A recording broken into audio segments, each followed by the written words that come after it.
मैं संजय सिंह आप सभी को आप सब YouTube channel Sanjay online study zone पर स्वागत करता हूं दोस्तों। यही टेया ऑफलाइन टेस्ट सीरीज चलाया गया था दोस्तों, और यह बीपीएससी 17वीं बीपीएससी प्रीलिम्स का टेस्ट सीरीज चलाया गया था। इसमें इस टेस्ट सीरीज में आपको मेडाइवल हिस्ट्री का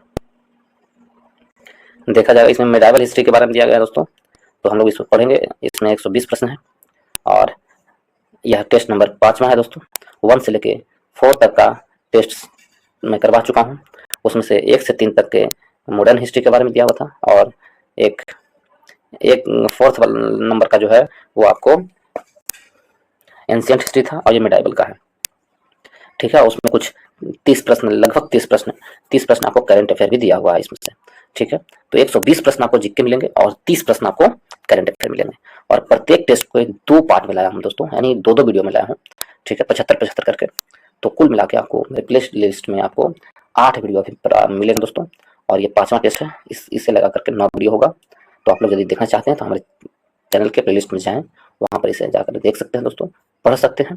और यदि आप लोग को अच्छा लगता है तो वीडियो को लाइक करें दोस्तों ग्रुप में शेयर करें। जितने भी एजुकेशनल ग्रुप है सभी ग्रुप में शेयर कर दें, और चैनल को सब्सक्राइब करना भूलें। चैनल को जरूर से जरूर सब्सक्राइब करें दोस्तों। ठीक है, यदि आप नए हैं तो इसमें चैनल को जरूर से जरूर सब्सक्राइब करें। तो चलिए स्टार्ट करते हैं आज का पहला प्रश्न। आज का पहला प्रश्न है, पाल साम्राज्य की स्थापना कब और किसके द्वारा की गई थी? देखिए, पाल साम्राज्य की जो स्थापना है कब और किसके द्वारा की गई थी, तो पाल साम्राज्य की स्थापना कब 750 ईस्वी में गोपाल के द्वारा किया गया था। ऑप्शन नंबर सी हमारा सही आंसर है। पाल वंश की स्थापना गोपाल के द्वारा की गई थी 750 ईस्वी में। ऑप्शन नंबर सी सही आंसर है। पाल वंश का सबसे प्रतापी राजा धर्मपाल था। नेक्स्ट प्रश्न चलते दोस्तों। इसमें दिया गया है कि कथन पर विचार कीजिए।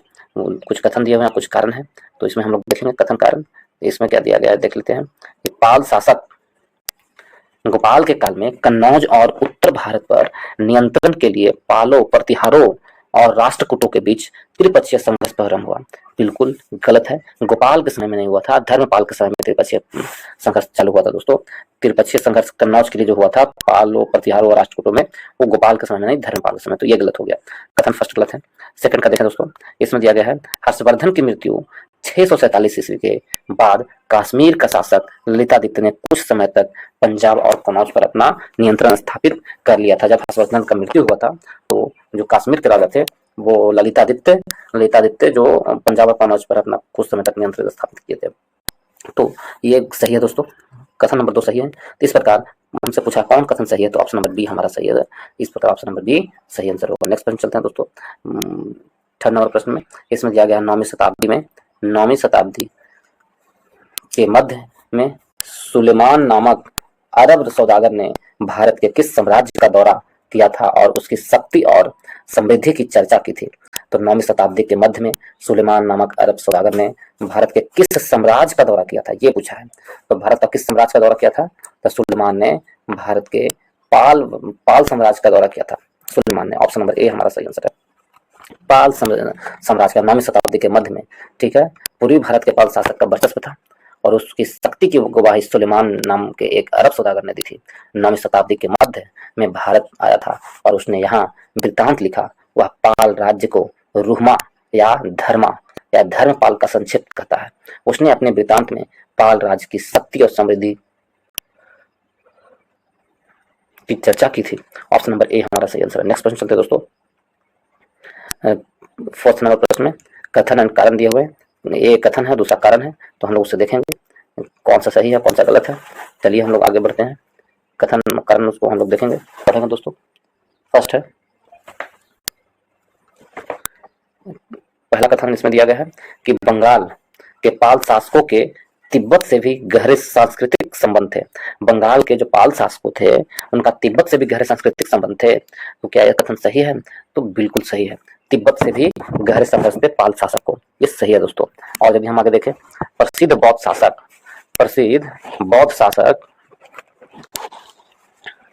बौद्ध विद्वान को तिब्बत आमंत्रित किया गया और उन्होंने वहां बौद्ध धर्म के एक नए रूप को प्रचलित किए। तो ये भी कथन सही है। कह रहा है कौन सा कथन सही है, और तो कथन भी सही है और कारण भी सही है। ठीक है, और इसकी व्याख्या भी सही करती है। तो इस प्रकार यदि हम ऑप्शन देखें तो ऑप्शन नंबर ए हमारा सही आंसर होगा। ऑप्शन नंबर ए सही आंसर है। कथन ए और आर दोनों सही है और इसकी व्याख्या भी करती है, तो ऑप्शन नंबर ए सही आंसर है। नेक्स्ट प्रश्न चलते हैं दोस्तों। इसमें दिया गया 5 नंबर प्रश्न में, दक्षिण पूर्व एशिया के किस बौद्ध धर्मावलंबी शासक ने पाल शासक से नालंदा में मठ बनवाने की अनुमति मांगी तथा उसके रख रखाव के लिए 5 गांव देने की प्रार्थना की थी? तो किसने मांगी थी वो कह रहा है, तो शैलेंद्र ने मांगी थी। अच्छा प्रश्न है, किसने मांगी थी? शैलेंद्र ने मांगी थी पाल शासक से, ठीक है, शैलेंद्र ने मांगी थी। ठीक है दोस्तों, ऑप्शन नंबर सी हमारा सही आंसर है। ऑप्शन नंबर सी सही आंसर है, शैलेंद्र ने मांगी थी। दक्षिण पूर्व एशिया देशों के साथ भी पाल शासक के अच्छे संबंध थे। और किससे मांगी थी शैलेंद्र ने? तो देवपाल से मांगी थी। ऑप्शन नंबर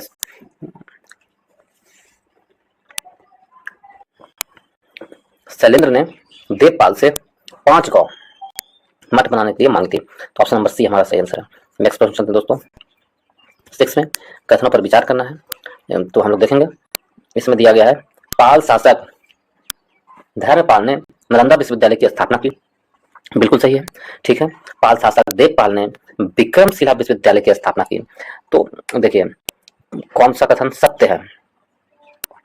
धर्मपाल ने नालंदा विश्वविद्यालय की स्थापना की, पाल शासक देवपाल ने विक्रमशिला विश्वविद्यालय की स्थापना की, ठीक है। और पाल शासक बौद्ध मत के संरक्षक थे। पाल शासकों ने ब्राह्मणों को खूब दान दिया था। देखिए 4 कथन दिए हुए हैं, तो इसमें से फिर से पढ़ते हैं। कथन नंबर 1 को कहा गया, पाल शासक धर्मपाल ने नालंदा विश्वविद्यालय की स्थापना की। नहीं दोस्तों, ये गलत है। नालंदा विश्वविद्यालय की स्थापना कुमार गुप्त ने किया था। कुमार गुप्त ने नालंदा विश्वविद्यालय की स्थापना की थी, गुप्त वंश के शासक, न कि पाल वंश के शासक धर्मपाल ने। ये गलत है। पाल शासक देवपाल ने विक्रमशिला विश्वविद्यालय की स्थापना की, तो ये भी गलत है दोस्तों। विक्रमशिला विश्वविद्यालय की स्थापना किसने किया था? तो धर्मपाल ने। धर्मपाल ने विक्रमशिला विश्वविद्यालय की स्थापना की थी, न कि देवपाल ने, तो ये भी गलत है, ठीक है। ये भी गलत हो गया। यहाँ पर आगे देखते हैं। पाल शासक बौद्ध मत के संरक्षक थे, ये बिल्कुल सही है। पाल शासक बौद्ध मत से संबंधित थे, ये बिल्कुल सही है दोस्तों। और पाल शासकों ने ब्राह्मणों को खूब दान दिया था, तो ये भी सही है। ये भी सही है, पाल शासक ब्राह्मणों को खूब दान दिया था, तो ये भी सही है। इस प्रकार देखें, तीनों 4 सही है। प्रथम कौन सा होगा? ऑप्शन नंबर डी हमारा सही आंसर होगा। नेक्स्ट प्रश्न चलते हैं दोस्तों। उसके बाद 7 नंबर प्रश्न को चलते हैं हम लोग। 7 नंबर प्रश्न दिया गया है कि चोल साम्राज्य का संस्थापक कौन था? चोल साम्राज्य का संस्थापक कौन था? यदि हम ये देखें, चोल साम्राज्य के संस्थापक कौन थे? तो चोल साम्राज्य के जो संस्थापक थे वो विजयालय था। ऑप्शन नंबर सी हमारा सही आंसर है। विजयालय चोल साम्राज्य का संस्थापक था। ऑप्शन नंबर सी सही आंसर है, ठीक है। और जो पहले पल्लवों का सामंत रह चुका था विजयालय, उसने 850 ईस्वी में तंजावुर पर कब्जा कर चोल शासन की स्थापना की, ठीक है। और शताब्दी के अंत तक चोल कराची के पल्लवों को भी हरा चुके थे और पांड्यों को भी कमजोर बना दे चुका था। तो इस प्रकार कौन संस्थापक हुआ? ऑप्शन नंबर सी हमारा सही आंसर है। देखिए इसमें से कौन सा आंसर होगा? ऑप्शन नंबर सी सही आंसर है। नेक्स्ट प्रश्न चलते हैं दोस्तों। 8 नंबर प्रश्न में, इसमें दिया गया 8 नंबर प्रश्न में, किस चोल शासक ने गंगाईकोंड यानी गंगा का चोल विजेता की उपाधि धारण की? गंगा का चोल विजेता की उपाधि धारण किसने किया था? तो ये कौन थे? राजेंद्र प्रथम थे। राजेंद्र प्रथम चोल था जो उपाधि धारण की थी।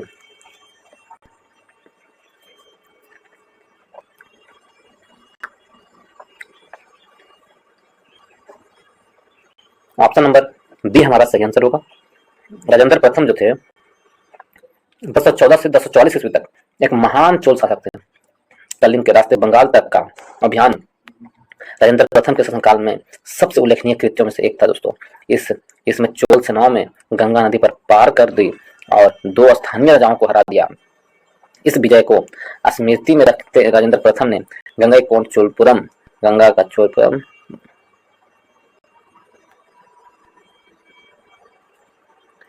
तो गंगाईकोंड चोल नामक उपाधि धारण की थी। तो ऑप्शन नंबर बी हमारा सही आंसर है। नेक्स्ट प्रश्न दोस्तों 9 नंबर प्रश्न में 13वीं शताब्दी में भारत का दौरा करने वाला यात्री मार्क पोलो किस देश का था? देखिए 9वीं शताब्दी में भारत की यात्रा करने वाला जो मार्क पोलो था वो किस देश का था, ये प्रश्न पूछा है। तो वो जो था इटली का था। मार्क पोलो कहाँ का था? इटली का। ऑप्शन नंबर ए हमारा सही आंसर है। ऑप्शन नंबर ओ ए सही आंसर है। ठीक, और मार्क पोलो है कहाँ का था, इटली का था। नेक्स्ट प्रश्न चलते हैं दोस्तों, इसमें दिया गया है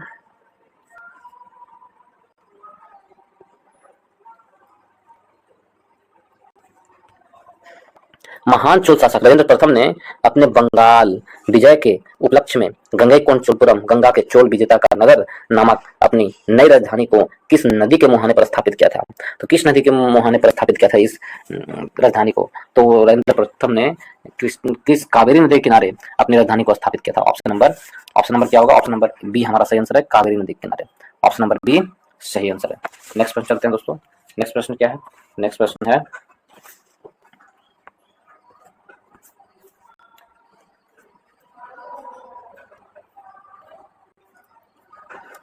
ये 11वां प्रश्न, चोल काल में दक्षिण भारत में निर्मित, चोल काल में दक्षिण भारत में निर्मित राजराजेश्वर मंदिर का कहाँ स्थित है। चोल काल में दक्षिण भारत में निर्मित राजराजेश्वर मंदिर कहाँ स्थित है, तो राजराजेश्वर मंदिर है जो आपको तंजावुर में स्थित है। Option number T, option number C हमारा सही आंसर है। तंजावुर में चोल काल में दक्षिण भारत में निर्मित राजराजेश्वर मंदिर का कहाँ पर स्थित है, तंजावुर में है। ऑप्शन नंबर सी हमारा सही आंसर है। राजा प्रथम 985 से 1014 ईस्वी तक शासनकाल था उनका।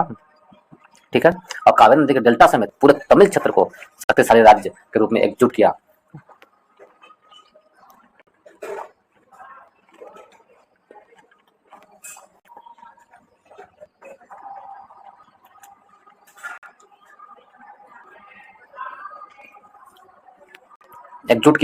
और उन्होंने सबसे प्रसिद्ध तंजावुर स्थित राजराजेश्वर मंदिर की स्थापना की 1010 ईस्वी में।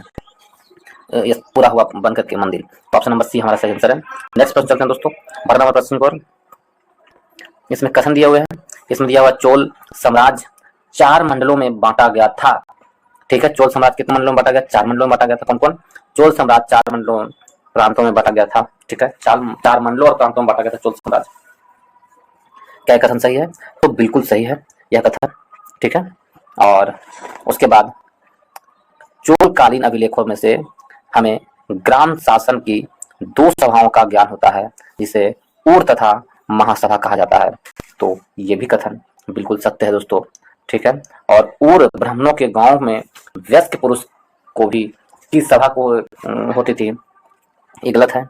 महासभा सामान्य गांव की आम सभा होती थी, ये भी गलत है। तो हमसे पूछा कौन सा कथन सत्य है, तो 1 और 3 केवल सत्य है। ऑप्शन नंबर बी हमारा सही आंसर है। नेक्स्ट प्रश्न चलते हैं दोस्तों, नेक्स्ट में दिया गया 13वां प्रश्न है, 70 सौदागरों के एक चोल प्रतिनिधि मंडल ने कब चीन का दौरा किया था। तो चोल प्रतिनिधि मंडल ने 70 सौदागरों के साथ चीन का दौरा किया था कब, तो 1077 में। ऑप्शन नंबर सी हमारा सही आंसर है, 1077 में किया था। ठीक है दोस्तों, ऑप्शन नंबर सी सही आंसर है।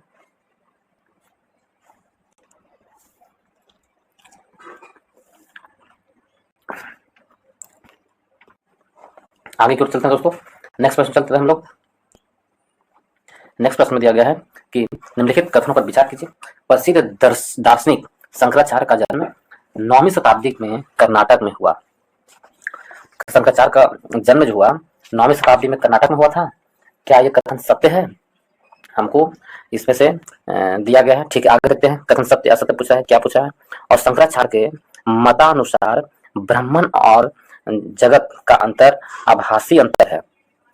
तो देखिए, इसमें तो सबसे पहली बात है कि शंकराचार्य का जन्म कहाँ हुआ है, कर्नाटक में। ये बिल्कुल गलत है, शंकराचार्य का जन्म कर्नाटक में नहीं हुआ है, केरल में हुआ है दोस्तों। तो पहला कथन ही गलत हो गया। ठीक है, और शंकराचार्य के दर्शन को अद्वैतवाद कहा जाता है, और उनके अनुसार ब्रह्मा और जगत एक है। यही तो पूछा है, ब्रह्मा और जगत का अंतर आभासी अंतर वास्तविक नहीं है। तो ये सही है, ये गलत नहीं है। आभासी अंतर है परंतु वास्तविक अंतर नहीं है जगत और ब्रह्मा में। ठीक है, तो कथन तो सही है परंतु कथन एक गलत है। तो ऑप्शन नंबर ए हमारा सही आंसर होगा, ऑप्शन नंबर ए सही आंसर होगा। नेक्स्ट प्रश्न चलते हैं दोस्तों,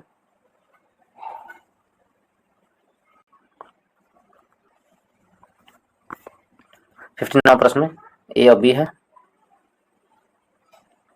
16वीं शताब्दी के आरंभ तक भक्ति आंदोलन अपने जनप्रिय रूप में हिंदू समाज के सभी हिस्सों को स्वीकृत हो गया। ठीक है, 16वीं शताब्दी के आरंभ में भक्ति आंदोलन अपने जनप्रिय रूप में हिंदू समाज के सभी हिस्सों में स्वीकृत हो गया। एक कथन है, कारण कह रहा है, रामानुज द्वारा स्थापित परंपरा को अनेक विचारों ने अपना लिया था, इस कारण से ऐसा हुआ था। तो देखिए ये बिल्कुल सही है, इस कारण से ही हुआ था, इस कारण से ही सभी इसको हिस्सों में स्वीकृत हुए थे। तो और कथन भी सही है और कारण भी सही है, उसकी व्याख्या भी सही करता है। ऑप्शन नंबर ए हमारा सही आंसर है। नेक्स्ट क्वेश्चन दोस्तों 15 से 16 नंबर प्रश्न में, आबू पर्वत पर स्थित दिलवाड़ा के जैन मंदिर का निर्माण किस शासक के शासनकाल में हुआ था? कौन शासक के शासनकाल में आबू पर्वत पर स्थित दिलवाड़ा के जैन मंदिर का निर्माण हुआ था? तो वह शासक कौन था? उस शासक का नाम था गंग वंश के शासक। वह शासक किस वंश के थे? तो वह शासक जो थे चालुक्य वंश के शासकों के द्वारा किया गया था। ऑप्शन नंबर डी हमारा सही आंसर है। सॉरी दोस्तों, चालुक्य वंश के शासक के द्वारा किया गया था। ठीक, ऑप्शन नंबर कौन सा होगा? ऑप्शन नंबर सी हमारा डी हमारा सही आंसर होगा। जैन धर्म के व्यापारी समुदायों के बीच अधिक लोकप्रिय था। गुजरात के चालुक्य शासक ने जैन धर्म के महान संरक्षक थे। उनके काल में कुछ शानदार जैन प्रदर्शन मंदिरों का निर्माण हुआ, जैसे आबू पर्वत पर स्थित दिलवाड़ा का जैन मंदिर। ऑप्शन नंबर डी हमारा सही आंसर है। नेक्स्ट में चलते हैं दोस्तों। 17 निम्नलिखित कथनों पर विचार कीजिए। निम्नलिखित कथन यदि हम देखेंगे तो इसमें दिया गया है, कथन है कि 8वीं से 12वीं शताब्दी के बीच लिखे गए कुछ धर्मशास्त्रों में समुद्र यात्रा पर प्रतिबंध लगा दिया है।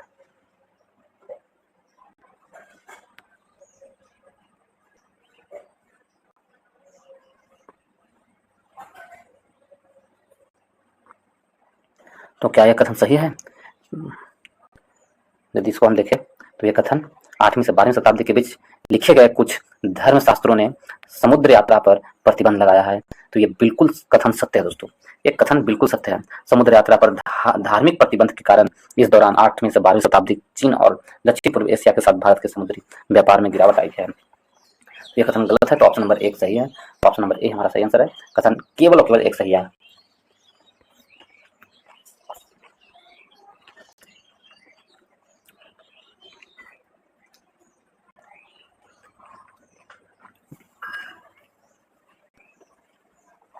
अठारहवां प्रश्न को चलते हैं दोस्तों।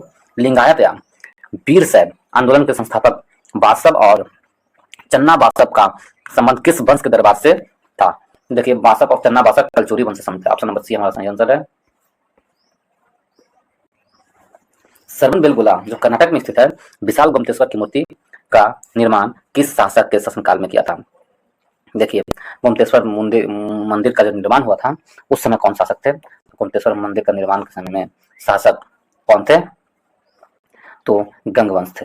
ऑप्शन नंबर बी हमारा सही आंसर है। गंग वंश के शासनकाल में गोमतेश्वर मूर्ति का निर्माण हुआ था। नेक्स्ट क्वेश्चन चलते हैं दोस्तों।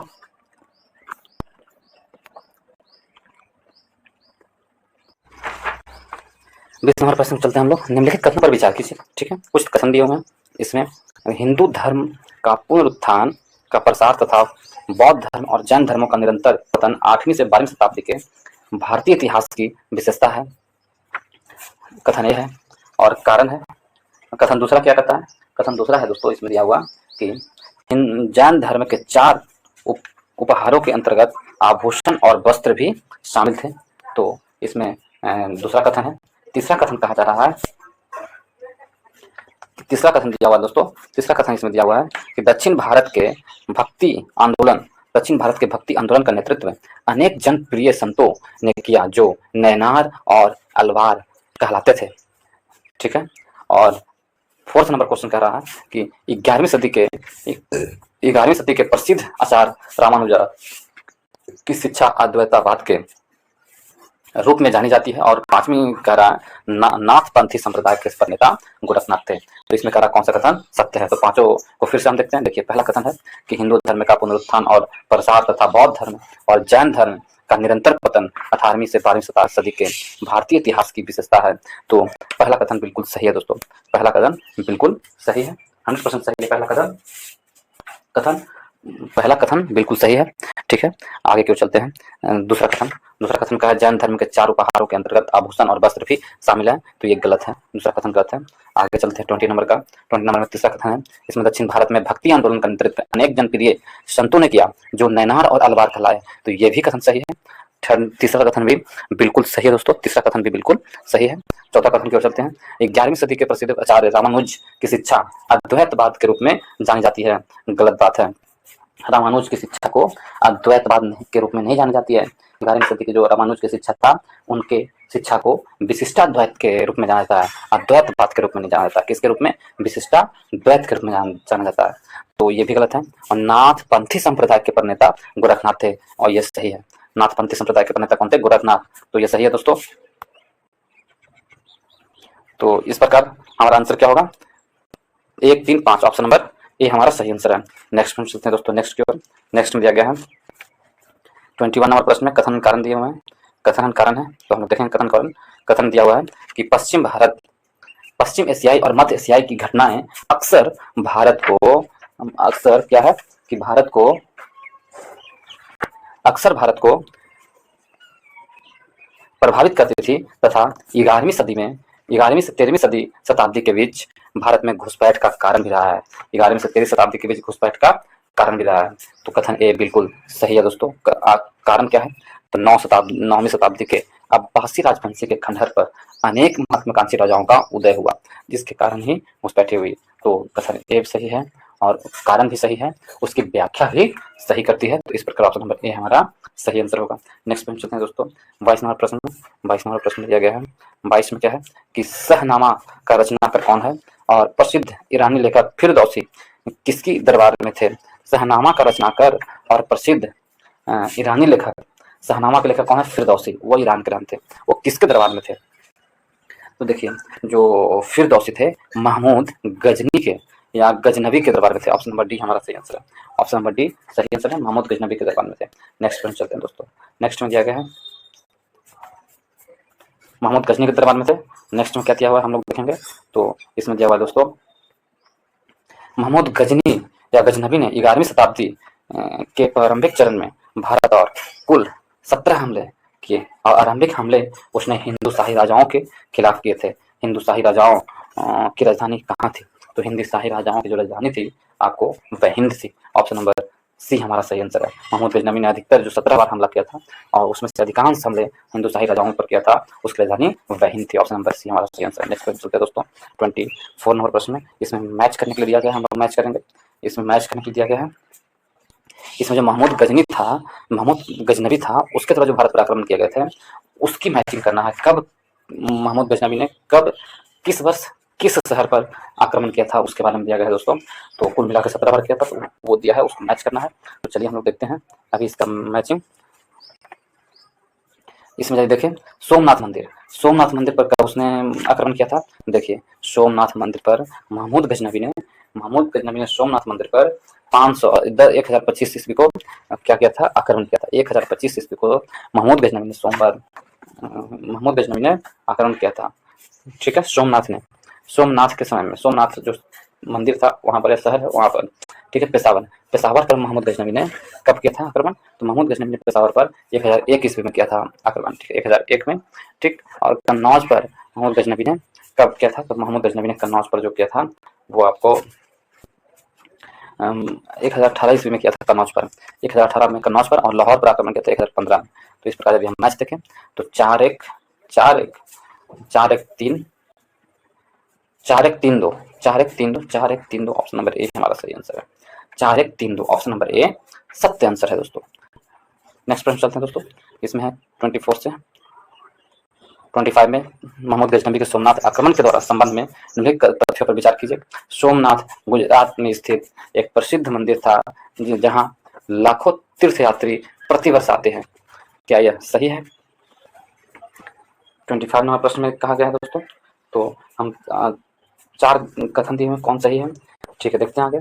सोमनाथ एक प्रसिद्ध बंदरगाह भी था, ठीक। महमूद गजनबी ने सोमनाथ मंदिर के शिवलिंग को नष्ट कर गजनबी की राजपूतों एवं जाखों के दोस्तों द्वारा प्रतिरोध कर गजनबी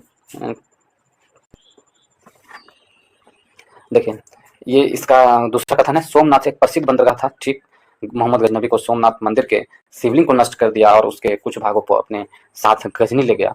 ठीक, 4 नंबर में देखते हैं, सोमनाथ पर आक्रमण करने के बाद वापसी के क्रम में महमूद गजनबी ने राजपूतों और जाटों के दस्त को दोहरा प्रतिरोध का सामना करना पड़ा था। तो इसमें कह रहा कौन सा कथन सत्य है?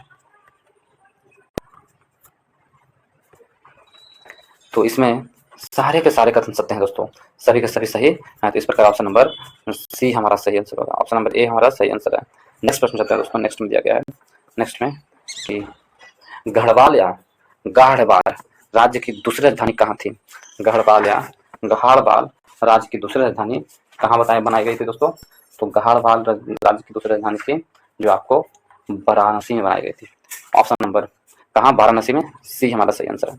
नेक्स्ट प्रश्न चलते हैं दोस्तों 26 से 28 7 की ओर। निम्नलिखित और कारण आर कथन और कारण दोनों अलग अलग है, चयन करना है। भाईचारे के भाव के कारण पूर्व मध्यकाल में राजपूत समाज की अनुशंसित करने में काफी मदद मिली। कथन क्या सही है? तो यह कथन बिल्कुल गलत है, बिल्कुल गलत है दोस्तों। ठीक है, भाईचारे के अभाव के कारण पूर्व मध्य राजपूत समाज का अनुशंसित करने में काफी मदद मिली थी। क्या ये सही है? तो गलत है, कथन गलत है। राजपूत समाज का आधार कुल यानी क्लान था। हर कुल अपने आपको एक साजिश वास्तविक और काल्पनिक पूर्वज की संतान मानता था। तो आर सही है परंतु ए गलत है। यदि हम इसको देखें तो ऑप्शन नंबर डी हमारा सही आंसर होगा। नेक्स्ट क्वेश्चन चलते हैं दोस्तों। पृथ्वीराज तृतीय चौहान के किस अभियान के तहत अल्लाह और उदल नाम के प्रसिद्ध योद्धा मारे गए थे? देखिए, किस अभियान के तहत अल्लाह और उदल मारे गए थे? तो इनके बुंदेलखंड अभियान के तहत अल्लाह और उदल मारे गए थे। 1170 ईस्वी में 11 वर्ष की आयु में गद्दी पर बैठा था और तत्काल उसने प्रसार के एक जोरदार नीति प्रारंभ की। छोटे छोटे अनेक राजपूत राज्यों के खिलाफ संघर्ष करना शुरू किया और उसने बुंदेलखंड की राजधानी महोबा के खिलाफ एक अभियान चलाया। यही संघर्ष था जिसे अल्लाह और उदल नाम के प्रसिद्ध योद्धा मारे गए थे। तो ऑप्शन नंबर बी हमारा सही आंसर है। नेक्स्ट में चलते हैं दोस्तों। नेक्स्ट में दिया गया है क्या?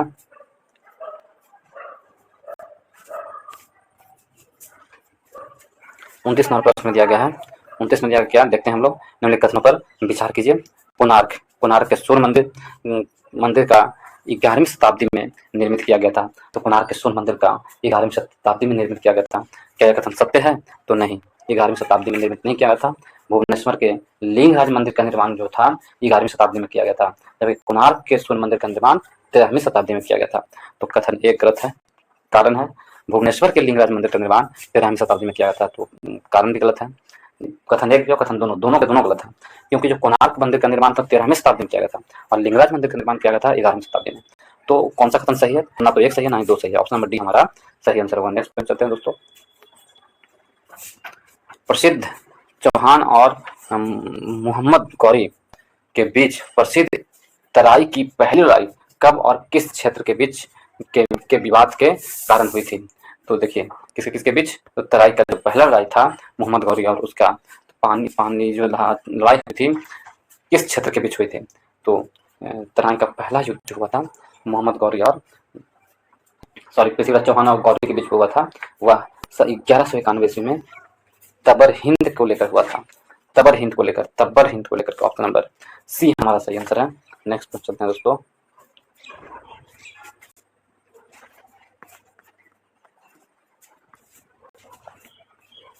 इसमें दिया गया है कि चांदवार का युद्ध कब और किसके बीच लड़ा गया? चंदावर का युद्ध, चांदवार नहीं, चंदावर का युद्ध कब और किसके बीच लड़ा गया? देखिए, चंदावार या चांदावार का युद्ध जो था, चंदावर का युद्ध है, चंदावार भी कह सकते हैं। चंदावर का युद्ध जो है वो 1194 ईस्वी में मोइनुद्दीन मोहम्मद और जयचंद के बीच लड़ा गया था। ऑप्शन नंबर बी हमारा सही आंसर है। जयचंद और मोइनुद्दीन मोहम्मद और जयचंद के बीच लड़ा गया था। ऑप्शन नंबर बी सही आंसर है। नेक्स्ट क्वेश्चन थे दोस्तों। नेक्स्ट में दिया गया है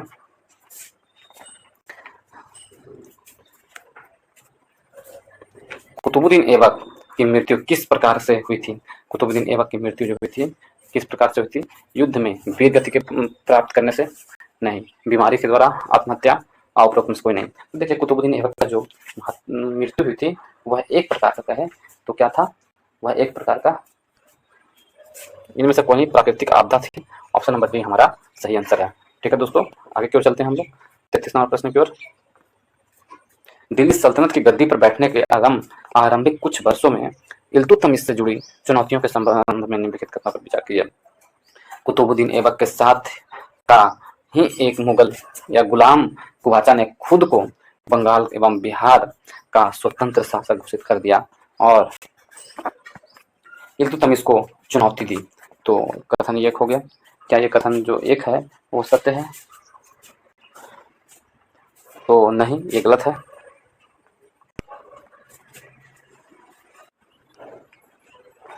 ठीक है, तो ये बिल्कुल गलत है, ये सत्य नहीं है दोस्तों।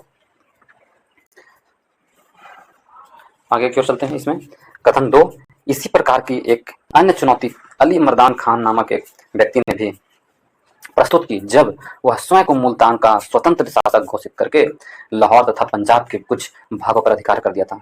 तो यह भी गलत है। कौन सा कथन सही है? ना तो एक सही है और ना ही दो सही है।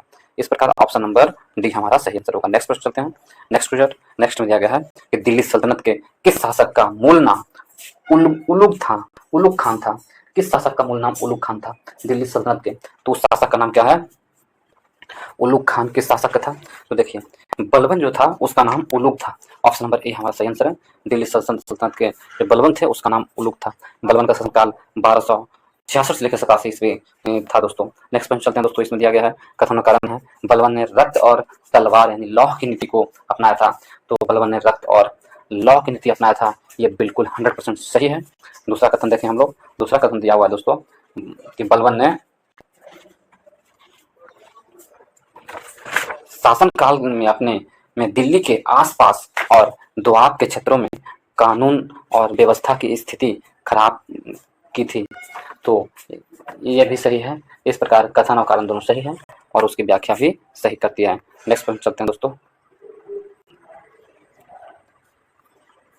36 में मंगोलों से भारतीय क्षेत्रों को वास्तविक खतरा किस कालखंड में पहली बार उत्पन्न हुई? मंगोलों को भारतीय क्षेत्रों से वास्तविक खतरा जो हुई थी वो किस कालखंड में हुआ था? तो 13वीं शताब्दी का तीसरी दशक, 13वीं शताब्दी के तीसरे दशक के समय। ऑप्शन नंबर सी हमारा सही आंसर है। नेक्स्ट प्रश्न चलते हैं दोस्तों। 37 नंबर प्रश्न को 37 में दिल्ली सल्तनत के अंतर्गत खिलजी वंश के शासक किस मूल के थे? तो दिल्ली सल्तनत के अंतर्गत जो खिलजी वंश के शासक थे वो किस मूल के थे? खिलजी वंश के शासक तुर्क अफगान थे। ऑप्शन नंबर बी हमारा सही आंसर है, तुर्क अफगान थे। नेक्स्ट प्रश्न चलते हैं दोस्तों 37 नंबर प्रश्न की ओर। 38 में वर्ष 1296 ईस्वी में दिल्ली सल्तनत की गद्दी पर बैठने के पूर्व अलाउद्दीन खिलजी किस पद पर आसीन था? तो अलाउद्दीन खिलजी जो था किस पद पर आसीन था दिल्ली सल्तनत के पूर्व बैठने पर? तो अलाउद्दीन खिलजी जो था आपको अवध का सूबेदार था। अलाउद्दीन खिलजी दिल्ली सल्तनत पर बैठने से अलाउद्दीन खिलजी जो था कहाँ के सूबेदार था? अवध का सूबेदार था। ऑप्शन नंबर डी हमारा सही आंसर है। रिक्त स्थान को पूर्ति करना दोस्तों विकल्प में दिए गए हैं। उचित शब्द के आधार पर कीजिए। सन खाली स्थान ईस्वी में दिल्ली और तैमूर लंग के हमले को तुगलक साम्राज्य के अंत का आरंभ माना गया। तुगलक साम्राज्य के अंत का आरंभ कब? 1398 ईस्वी में। ऑप्शन नंबर ए हमारा सही आंसर है। 1398 ईस्वी में तैमूर लंग ने तुगलक साम्राज्य पर आक्रमण किया था और तब उसका अंत माना गया 1398 में। ऑप्शन नंबर ए हमारा सही आंसर है। नेक्स्ट पॉइंट चलते हैं दोस्तों 39 से 40 नंबर प्रश्न को। अलाउद्दीन खिलजी उपरोक्त अभियानों को सही कालानुक्रम दिखाना है। देखिए हम लोग लिखते हैं, ये कुछ अभियान दिए हुए हैं, इसे हम लोग देखेंगे। इसमें अभियान यदि हम देखें बारंगल अभियान है जो क्या है? तो बारंगल अभियान 1309 से 1311 ईस्वी तक चला था। बारंगल अभियान 1309 से 11 तक बारंगल अभियान। चित्तौड़ अभियान है जो आपको कब से कब तक चला है? तो 1303 से लेकर के 1303 तक चित्तौड़ अभियान चला। और रणथंभौर अभियान है जो आपको 1301 तक रणथंभौर अभियान। यदि कालानुक्रम से जाए तो सबसे पहले क्या होगा? रणथंभौर अभियान होगा। रणथंभौर अभियान, उसके बाद चित्तौड़, उसके बाद Warangal. Ranthambore, Chittor, Warangal option number B हमारा सही आंसर है। ऑप्शन नंबर बी सही आंसर है। नेक्स्ट प्रश्न चलते हैं दोस्तों। ऑप्शन नंबर डी हमारा सही आंसर है। CBD रणथंभौर, रणथंभौर, चित्तौड़ और Warangal. Option number D Ranthambore, Warangal, Chittor और वारंगल ऐसे है। नेक्स्ट प्रश्न चलते हैं दोस्तों 41 नंबर प्रश्न की ओर। कथन दिए हुए हैं अलाउद्दीन खिलजी के समय एक जीतल की कीमत 48 टंके के बराबर होती थी। क्या यह सत्य है? अलाउद्दीन खिलजी के समय में जब जीतल हुआ करते थे, एक जीतल के जो मूल्य होता था 48 टंके के बराबर हुआ करते थे। तो कौन सा कथन सत्य पूछ रहा है हमसे? तो ये बिल्कुल गलत है, ये बिल्कुल गलत है।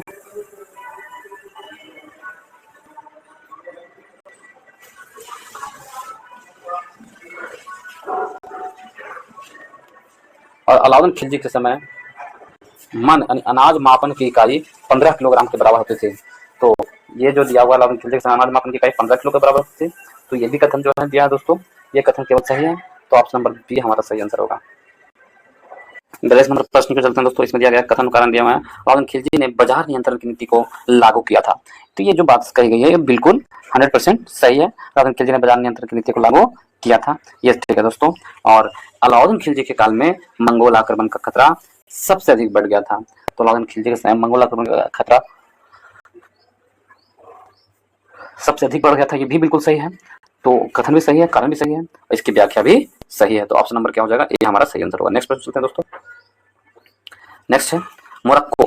मोरक्को का जो प्रसिद्ध यात्री इब्न बतूता किसके शासनकाल में भारत आया था? इब्न बतूता जो था वो मोहम्मद बिन तुगलक के शासनकाल में भारत आया था। ऑप्शन नंबर सी हमारा सही आंसर है। मोहम्मद बिन तुगलक इब्न बतूता काल में आया था। मोहम्मद बिन तुगलक था, ठीक है, मोहम्मद बिन तुगलक के समय में मोहम्मद बिन तुगलक। ऑप्शन नंबर सी हमारा सही आंसर है। ये जो मोहम्मद बिन तुगलक का कार्यकाल था 1324 से लेकर के 1351 ईस्वी तक का। तो इस प्रकार ऑप्शन नंबर सी सही आंसर है। 43 से 44 की ओर चलते हैं दोस्तों। 44 नंबर में मोहम्मद बिन तुगलक के अनेक साहसी प्रयोगों में से एक सांकेतिक मुद्रा का प्रचलन भी रहा है। और मुद्रा मोहम्मद बिन तुगलक ने सांकेतिक मुद्रा को किस धातु में जारी किया था? मोहम्मद बिन तुगलक ने सांकेतिक मुद्रा को किस धातु में शुरू किया था? तो ये कौन सा सांकेतिक मुद्रा को किस धातु में शुरू किया था मोहम्मद बिन तुगलक ने? तो इसकी जो सांकेतिक मुद्रा थी, इसका क्या चीज का था मोहम्मद बिन तुगलक के सांकेतिक मुद्रा का? तो वो जो था आपको सांकेतिक मुद्रा मोहम्मद बिन तुगलक के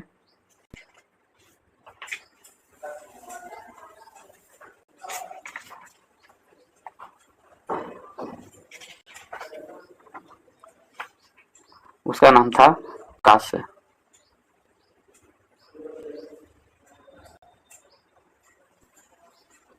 ऑप्शन नंबर बी हमारा सही आंसर है, कास्य था। नेक्स्ट प्रश्न चलते हैं दोस्तों। 45 नंबर प्रश्न।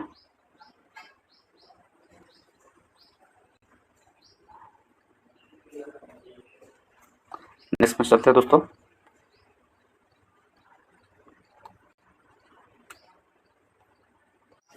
नेक्स्ट प्रश्न में दिया 45 नंबर प्रश्न में कि फिरोज शाह तुगलक के संबंध में निम्नलिखित कथनों पर विचार कीजिए। फिरोज शाह तुगलक ने संतों की मजार पर इबादत के लिए स्त्रियों के जाने पर रोक लगा दी थी। ऐसा क्या फिरोज शाह तुगलक ने किया था? तो कथन कौन सा कथन सत्य है? तो बिल्कुल सही है, ये बिल्कुल सही है, ठीक है दोस्तों। फिरोज शाह तुगलक ने ऐसा किया था, ये बिल्कुल सही है। फिरोज शाह तुगलक ने ब्राह्मणों को जजिया कर देने से मुक्त रखा था। तो नहीं, ब्राह्मणों को जजिया कर देने से मुक्त नहीं रखा था, गलत है। और वह दिल्ली सल्तनत का पहला शासक था जिसने हिंदू धर्म ग्रंथों से के संस्कृत से के फारसी में अनुवाद करवाए थे। तो ये भी सही है। 3 नंबर कथन भी सही है। और 4 नंबर कथन क्यों चलते हैं दोस्तों। इसमें दिया गया 4 नंबर में फिरोज शाह तुगलक को सार्वजनिक निर्माण के लिए भी याद किया जाता है। तो 4 नंबर कथन सही है। तो हमसे पूछा कौन सा कथन सही है इसके बारे में, 1, 3, 4 सही है। इस प्रकार ऑप्शन नंबर सी हमारा सही आंसर होगा। नेक्स्ट प्रश्न चलते हैं दोस्तों। नेक्स्ट दिया गया है 46 नंबर प्रश्न में। 46 में दिया गया है ख्वाजा जहां नामक प्रसिद्ध वजीर दिल्ली सल्तनत के किस शासक का था? किस शासक के समय था? ख्वाजा जहां नामक जो वजीर था वो दिल्ली सल्तनत के मोहम्मद बिन तुगलक के शासनकाल में था। ऑप्शन नंबर बी हमारा सही आंसर है, मोहम्मद बिन तुगलक के शासनकाल में था। 47 नंबर प्रश्न चलते हैं दोस्तों। इसमें दिया गया है सल्तनतकालीन विभागीय को मैच करना है। सूची 1 सूची 2 दिया गया है, तो हम लोग चलेंगे विभाग को मैच करेंगे। अभी तो हम लोग देखते हैं कौन सा विभाग कहाँ है। दीवान बंदगान, आप देखिए इसको मैच कीजिए। दीवान बंदगान है जो थोड़ा सा छोटा कर लीजिए।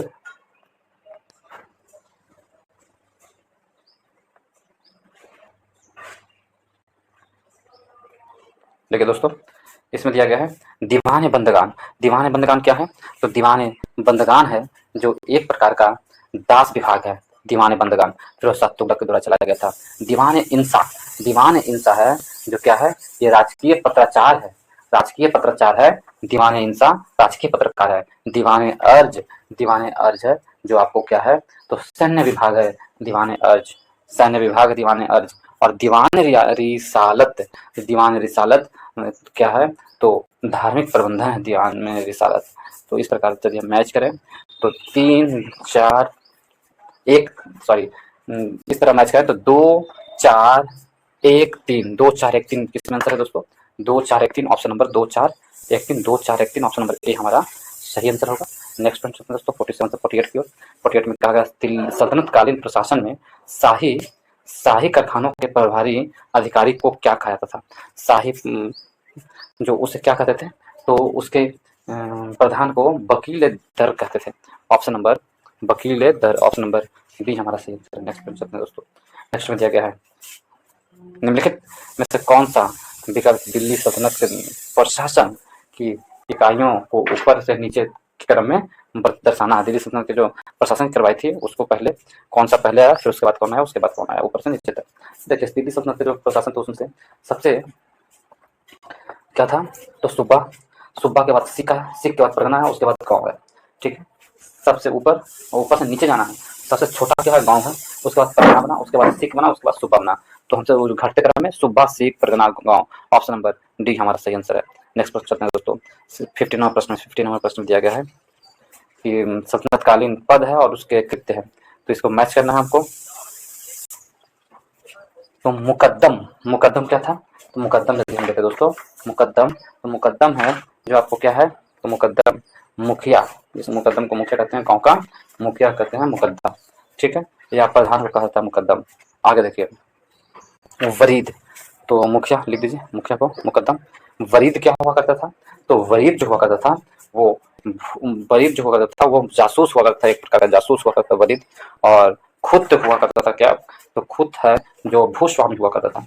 खुद क्या हो गया? भूस्वामी, खुद भूस्वामी हुआ करता था। और आमिल, आमिल क्या था? आमिल था जो आपको आमिल, आमिल जो था वो परगने का प्रमुख हुआ करता था। आमिल परगने का प्रमुख हुआ करता था। इस प्रकार से मैच करें तो B C B B D C A, B D C A, B D C A option number B हमारा सही आंसर हो। ऑप्शन नंबर बी सही है कथन। और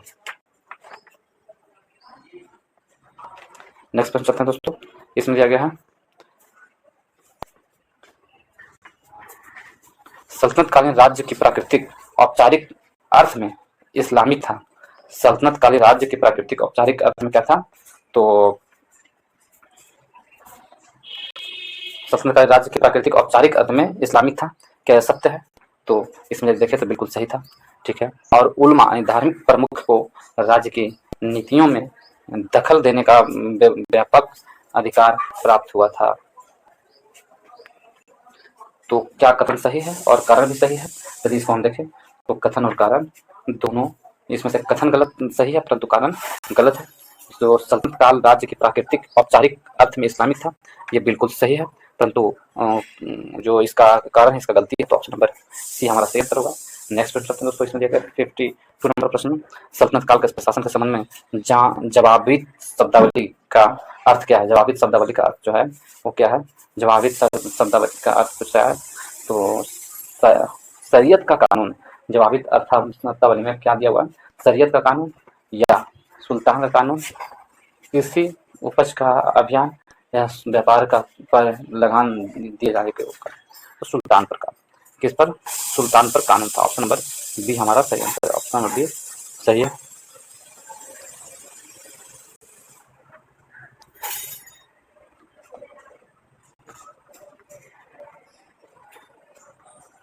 बहमनी साम्राज्य कब अस्तित्व में आया था? देखिए दोस्तों, बहमनी साम्राज्य था 1347 ईस्वी में अस्तित्व में आया था। बहमनी साम्राज्य कब? 1347 में बहमनी साम्राज्य अस्तित्व में आया था। ऑप्शन नंबर डी हमारा सही आंसर है। ऑप्शन नंबर डी सही आंसर है। विजयनगर और बहमनी साम्राज्य के बीच टकराव का प्रमुख मुद्दा तुंगभद्रा और का दुआव किन दो नदियों के बीच था? तो देखिए तुंगभद्रा और किस नदी के बीच, मतलब बहमनी साम्राज्य और विजयनगर के बीच, तो ये जो मतभेद हुआ था वो कृष्णा और तुंगभद्रा नदी के बीच हुआ था, कृष्णा और तुंगभद्रा नदी के बीच। तो ऑप्शन नंबर देखिए सी हमारा सही आंसर है।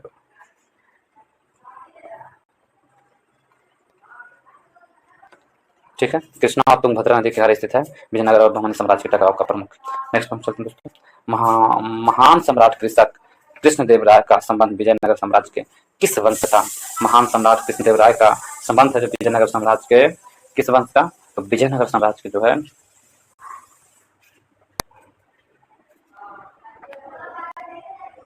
तुलुक वंश का शासक है। जो कृष्णदेव राय का संबंध विजयनगर साम्राज्य के कौन सा? तुलुक वंश का शासक है वो। ऑप्शन नंबर डी हमारा सही आंसर है। देखिए संगम काल में 4 राज्य के रूप में बटा था संगम काल। सबसे पहले संगम वंश की स्थापना हुई थी, उसके बाद सालू वंश की स्थापना हुई, उसके बाद तुलुक वंश की स्थापना हुई, उसके बाद अरविड्डू वंश की स्थापना हुई। एक लाइन में याद कीजिए, संगम, तुलुक, तुलुक, अरविड्डू, ऐसे याद रखिए तो क्रम याद हो जाएगा। तो ऑप्शन नंबर डी हमारा सही आंसर है। आगे फिर चलते हैं दोस्तों 55 से 56वां प्रश्न में रिक्त स्थान को पूर्ति करना है हमको। ठीक है, के पुर्तगालियों के बीजापुर को गोवा को छीनकर ने अपनी नई नीति का प्रारंभ किया था? देखियो गोवा से छीनकर पुर्तगालियों ने बीजापुर में, तो 510 ईस्वी में नीना डी कुन्हो ने पुर्तगालियों से गोवा को छीनकर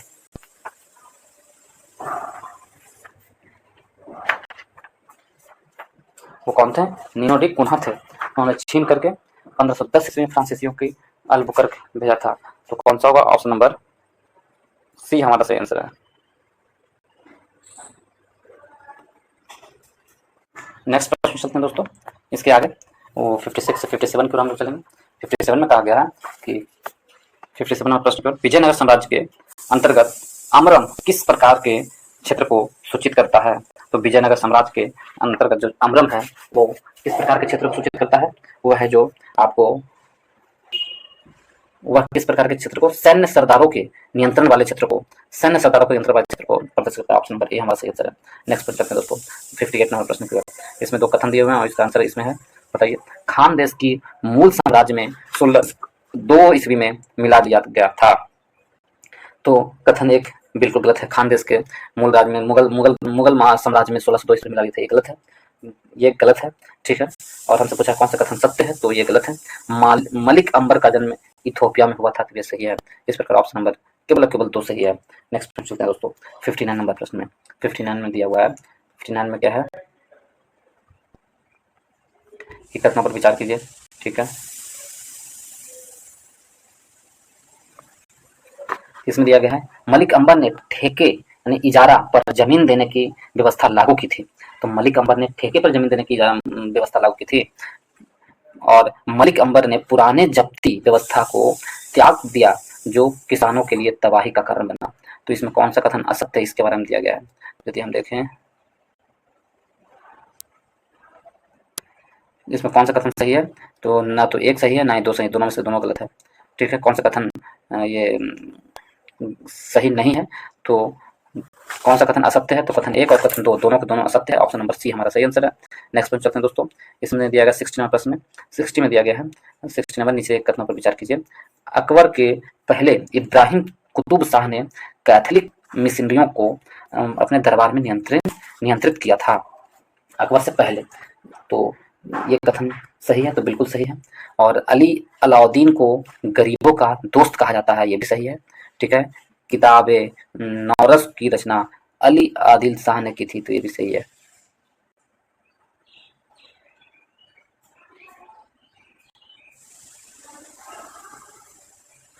तो ऊपर यदि देखें उपरोक्त में से कौन सा कथन असत्य है, तो उपरोक्त में से सभी कथन सत्य हैं, कोई असत्य नहीं है। नेक्स्ट प्रश्न चलते हैं दोस्तों, नेक्स्ट प्रश्न चलते हैं, सभी तीनों कथन असत्य हैं। सॉरी दोस्तों, इसमें से हमसे पूछा है कि कौन सा कथन असत्य है, तो तीनों के तीनों कथन असत्य हैं। नेक्स्ट प्रश्न 61 नंबर प्रश्न में इसमें दिया गया है, निम्नलिखित कथनों पर विचार कीजिए। कथन दिए हुए हैं,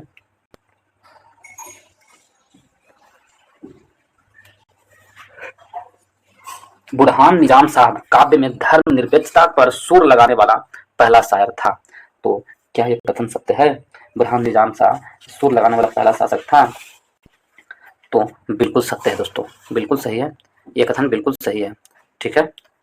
और राजा राजा मनोहर और मधुलती की प्रेम कथा के रचनाकार महाकवि नुसरती थे। और फिर है दक्कन से को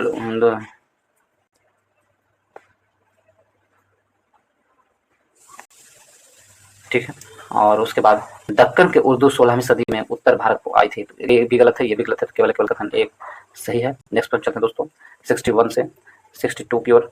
62 में कहा जाए इब्राहिम रौजा है। इब्राहिम रौजा क्या है? इब्राहिम रौजा है 62 में। इब्राहिम रौजा एक क्या है? तो वह एक है।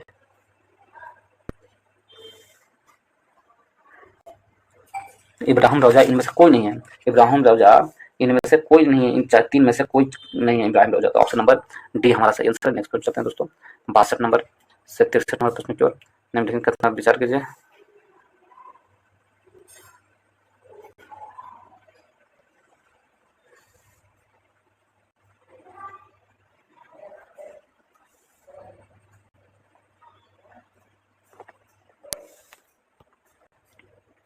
ठीक है दोस्तों, तो 63 नंबर प्रश्न पर चलते हैं। इसमें दिया गया है कि अकबर द्वारा ऐसी व्यवस्था आरंभ की गई थी जिसमें जात का मनसबदार बढ़ाए बिना चुनिंदा अमीरों को अधिक संख्या में सैनिक रखने की अनुमति दी गई थी।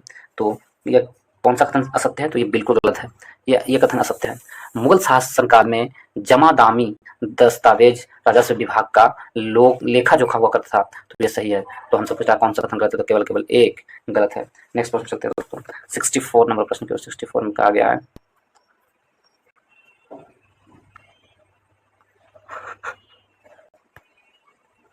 64 में है अकबर और औरंगजेब के काल में अमीर वर्ग में पर्याप्त अस्थायित्व आया था।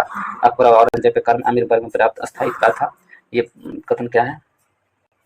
तो बिल्कुल कौन सा कथन इसमें सत्य है? तो ये कथन असत्य है। मुगल अमीर वर्ग में विदेशियों की भरमार थी जो एक, एक दूसरे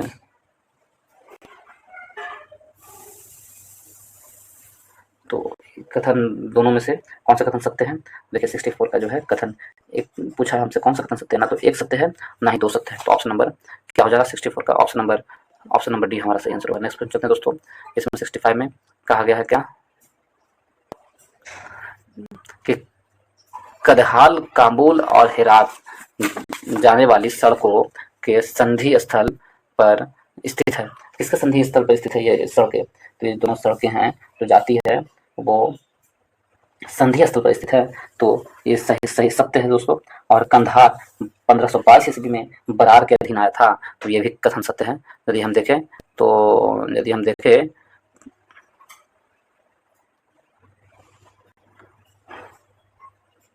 तो ऑप्शन कथन एक और कथन दो दोनों सही है। इस प्रकार ऑप्शन नंबर सी हमारा सही आंसर होगा। नेक्स्ट चलते हैं दोस्तों। इसमें दिया गया 65 में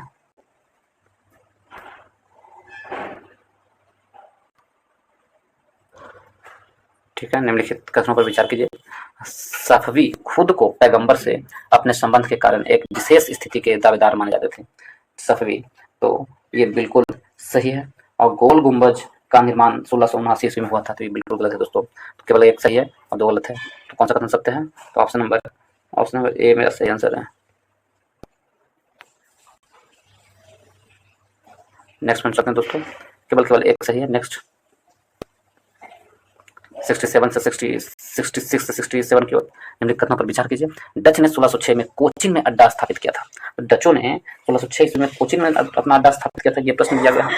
तो डचों ने अपना जो 1606 ईस्वी में कोचीन पर अड्डा स्थापित किया था, ये कथन असत्य है दोस्तों। ये कथन सत्य नहीं है। डचों ने कब? तो 1610 ईस्वी में, ना कि 1606 ईस्वी में। ठीक। आगे डच मूलतः कपड़ों के व्यापारी हेतु पूरब से आया था। तो डच है जो कपड़ों के, इसका आंसर क्या होगा दोस्तों? दोनों का दोनों सही है। ठीक है। दोनों का दोनों कथन असत्य है। नेक्स्ट प्रश्न चलते हैं 68 में। कथन सत्य कौन सा है ये देखना है हमको। ठीक दोस्तों, तो इसे हम लोग देखेंगे कौन सा कथन सत्य है। तो इसमें हम लोग देखें तो इसमें दिया गया है कि 1618 में अंग्रेजों ने जहांगीर से रॉल्फ फिंच की सहायता से फरमान प्राप्त की थी। तो जहांगीर से रॉल्फ फिंच ने सहायता की थी, ली थी क्या करने के लिए? फरमान प्राप्त करने। तो ये कथन जो है सत्य नहीं है, ये गलत है। रॉल्फ फिंच ने नहीं 1618 में उनके जो रॉल्फ फिंच नहीं थे, वो कौन थे? तो टॉमस रो थे, ना कि रॉल्फ फिंच। तो कथन एक गलत हो गया। कथन दो, अंग्रेजों ने 1622 ईस्वी में ईरानी फौजों की मदद से कब्जा किया था। तो ये सही है। कथन नंबर 2 सही है। इस प्रकार ऑप्शन केवल और केवल 2 सही है। नेक्स्ट प्रश्न चलते हैं दोस्तों 68 से 69 की ओर। 69 में दिया गया है कैली कैलिको शब्द संबंधित था। तो कैलिको शब्द था जो किससे संबंधित था? तो कैलिको शब्द एक मोटा सूती कपड़ों से संबंधित था। ऑप्शन नंबर बी हमारा सही आंसर है। कैलिको शब्द मोटा सूती कपड़ों से संबंधित था। ऑप्शन नंबर बी सही आंसर है। नेक्स्ट प्रश्न चलते हैं दोस्तों। नेक्स्ट में दिया गया है यदि आप लोग दोस्तों हमारे चैनल पर और भी पब्लिकेशन के प्रैक्टिस सेट पढ़ना चाहते हैं तो हमारे चैनल पर के प्लेलिस्ट में शामिल है। यूटेरिया का बीएसएससी इंटर लेवल का भी प्रैक्टिस सेट मैं करवाया हूँ दोस्तों। उसमें 75 प्रश्न जीके जीएस का पूरा है। और यूटेरिया के साथ साथ आपको